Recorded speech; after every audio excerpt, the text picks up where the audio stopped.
Good evening, Matt. Good morning and good evening to you, mate. How are you, my friend? I'm very, very well. Are you still over in America? I'm still in the States. Yeah, I'm planning on coming home, but yeah, I'm still here. Yeah, well, we're going to talk about your new single, Somewhere to Fall. I think we can play a little bit of it in just a little while. And your new album, The Beautiful Unknown. Now, these were kind of formed during the lockdown, because, of course, you were a very busy performer, performing in Las Vegas all the time, thousands of shows there, big star in Sin City. But, of course, in the lockdown, it all closed down, and you found yourself drifting back to your first love, songwriting, right? Yeah, I mean, to be honest with you, at the beginning of when COVID started, I was just more connected to the human condition, and I ended up doing 300 live Instagrams where I actually connected with people that were not my fans, that were going through mental health issues, and it was just I wanted to be a familiar face, and I had no love of music. I'd lost all my love of music. Um, and then after around 300, I get guests on my live with thousands and thousands of people watching. We did a lot of good, I think. And then we raised some money for the NHS. I think me and Burger Bites, we managed to feed around 60,000 plus nurses. And so I felt like I wanted to contribute more than music. But then I put my hands on my piano again and I wrote this song called Shipwreck, and I called the incredible Babyface, and he said, "Come to LA, record it." And that was the first moment really where I thought maybe I've got a pop record, and I honestly believe it's probably the best pop record I've ever made in my life. And I'm very, very proud of it. But it's also due to a great team and great producers, and we're just friends within the industry. But I found I fell out of love with music for the first 6, 7 months of COVID. I just didn't want to touch a piano or guitar. Really, really. Why do you think that was? I just really felt more connected to people. I just wanted, I've been singing to my fans for many years. I didn't really know their household. I didn't know their husbands, their wives, their children, their mums. It was an amazing experience. One woman was very troubled, and we had some very, very heavy moments where we actually talked people through things, and it gave me a sense of purpose and raising money as well for the NHS. Even though I'm not there, I'm a proud Brit, and I just was I wanted to be involved, but then ironically, where I felt disconnected, talking to everybody made me realize that they wanted to make music again. And I just sat at my piano, and almost the first song I started to write was Shipwreck, and it was just, and then Babyface obviously speaks for himself. Mm. And I recorded it with Babyface in LA, and then that was the beginning of a new record. But it was very organic. It wasn't contrived. I just wanted to find my way back to my love of pop music. Yes, because of course you have forged a formidable reputation as a kind of swing star in Las Vegas. You're really, really good at it. Thank you, mate. And now you're back with your first love, pop. I'm just looking at my production team and hoping that we'll be able to play a bit of Somewhere to Fall. Will we? Hello? Uh, can we play Somewhere to Fall, please? Put the needle They're on. not even looking at me, Matt. They're just chatting away among It's like themselves. we don't have to play the No, song. no, of course we do. But I couldn't face it literally changed the shape of me. I fell on my knees and I was so mad. I was so angry, lost and sad. But flowers will grow towards the light. It does not mean you ain't got to fight. I will be strong, a mother's son. Gotta let go. I think, Matt, let go, hang on. let go, let go. Yeah, I need somewhere to fall when you're alone. Yeah, you need somewhere to fall. Well, Matt, I would say, I nearly cut it off before we got to the chorus there. I'd say that's got hit written all over it, wouldn't you? Thank you, my friend. I mean, I know it's my record, but I think it's the best record I've ever made in my life. And I can finally say I think I can smash When Will I Be Famous, and I ain't nothing out of the water with this record. So, Do you feel that When Will I Be Famous sort of haunts you in a way? No, I have to be honest. We've had, some, Cat Amongst the Pigeons, Drop the Boy, I Nothing, When Will I Be Famous. Those songs really create such incredible energy all over the world. So I've got to be grateful that I have hits that people know, and you can always rework songs and create different kind of energies with those songs, whether it be swing, soul, rock, whatever you want to do to it at that moment. So I'm very grateful to have hits. That's a lovely song, though. Somewhere to Fall. It really is, isn't it? Well, it's really, thank you. It's really says that we all need somewhere to fall. It's that safe place. I'd rather say rest our strength rather than saying I'm feeling weak, or, we're all strong. All of us are strong, and I just want really to try to encourage people just to say it's okay to rest your strength and find that place to fall, whether it be your partner or a park bench. It doesn't matter where it is. It's just somewhere where you find that place where you can rest your strength. And the name of the album, The Beautiful Unknown, is also to encourage that we're so fearful. We become fearful of so many things during these times. I just want to be part of a movement really where we can try and create this love of tomorrow and the love of, and have faith that we will, as in humanity, we will find a safe place to fall, and the unknown is a beautiful thing, so. But a tune is a good thing as well, and that's got a nice tune, isn't it? Thank you, mate. A tune, I like that word. Yeah, well, it is important. Tune, man, innit though? Tune. Well, it is it's pretty fundamental. A song without a tune is not a good song. Yeah, but that's not a word. It's funny because that's a very British thing. Yeah. You don't get that in America. You say, yeah, tune, man. Tune. But it's like you don't. People don't say tune over here. Yeah, well, there you go. You're going to have to get used to that word, Britishisms, aren't you? Because the big news is you're coming home. You're going to come back and live in Britain. Tell us all about that. That's a massive decision. How long have you been in America now?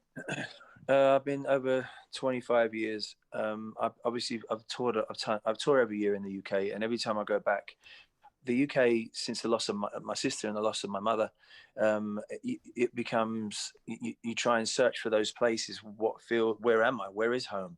And I feel very stateless at times. But when I'm in the UK public always make me feel very, very welcome, and they become my extended family. Certainly after the documentary, and I feel more humanized, and certainly I love sharing stories and reminiscing with people, and I'm a familiar face. I'm part of the furniture in Britain, and it feels nice for me.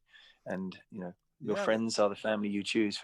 That's how it feels to me at this time in my life. I mean, the documentary, we all watched it. It's 2018.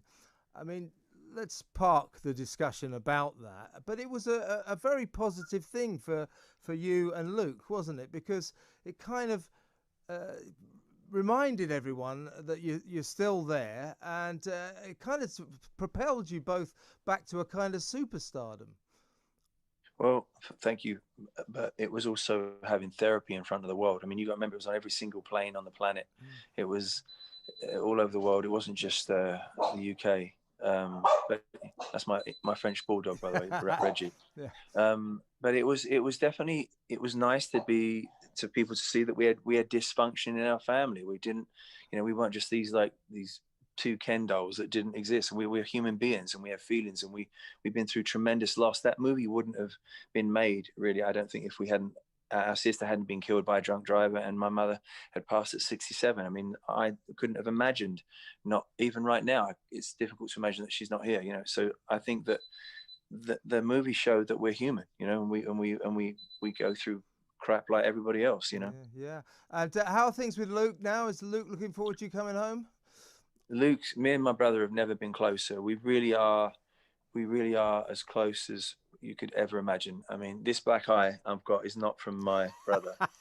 It's actually from my bulldog Reggie. I was chasing after him yesterday. I actually really wanted to say that you should see the other guy, but I can't. I actually ran into a door chasing my bulldog. So okay. That's what the black eye. That's why I've got a black eye. I've got a dog like that as well.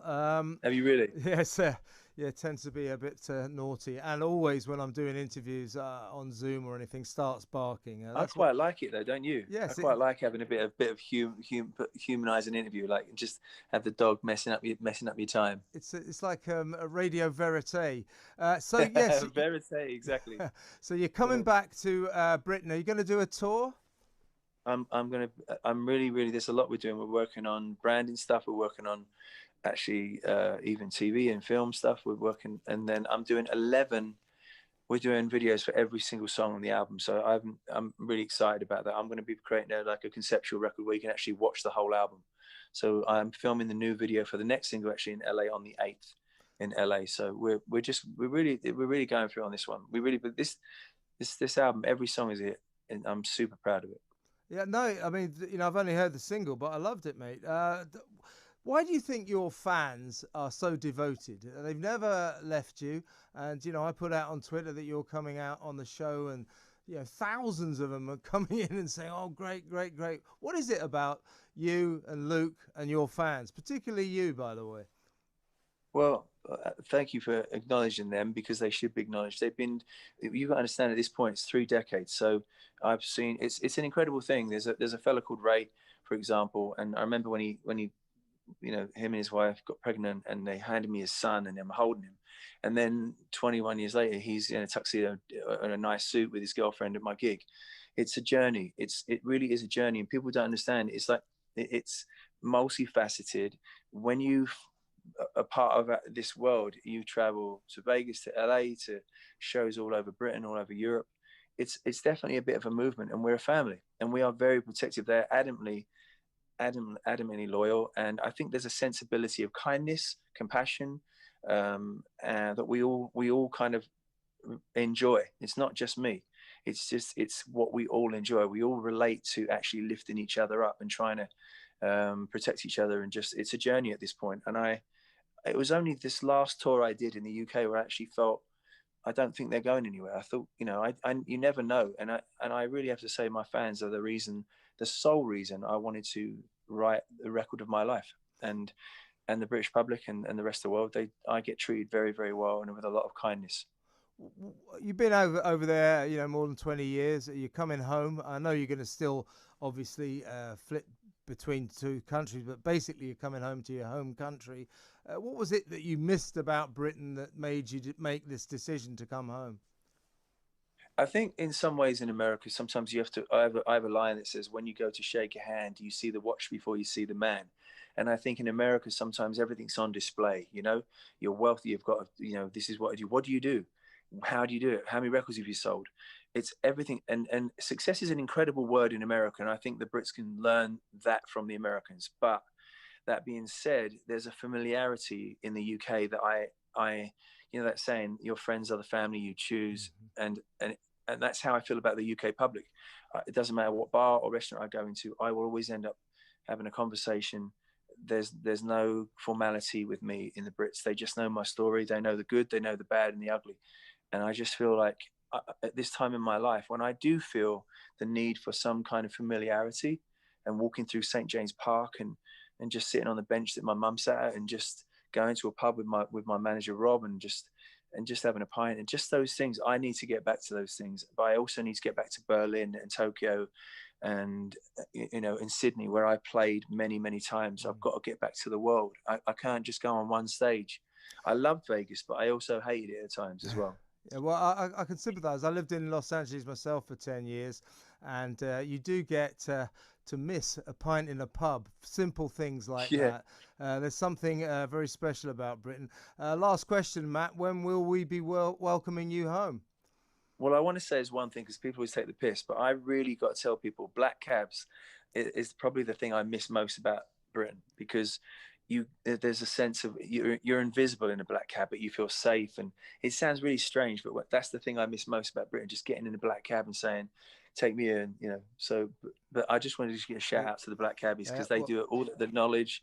We can't lose the black cabs, because they are an institution. Agreed. So when are you coming home then, Matt? As soon as Biden and Boris sort their differences out. Let's just say, I wanted to say another word, but it's very confusing. Like, sometimes the Americans are allowed to travel over there, but if I travel to UK right now, I'm not allowed back into America. Yeah, I see what you mean. Yeah. I get that. Yeah. So, in other words, when the pandemic allows you to, you'll be heading on home. Well, listen, Matt, I'll be home. Yeah. Fantastic to talk. Your album, The Beautiful Unknown, and the single we just heard, Somewhere to Fall, are out now. And I'm really looking forward to you coming home. And I really enjoyed talking to you. Thank you so much, Matt. Yeah, home, and I didn't forget the good chats we had before. So it's good to see you again, mate. Thank you, Matt. Take care. That's Matt Goss, old friend of mine, as you know, from Bros. I'm Kevin O'Sullivan, and this is Talk Radio.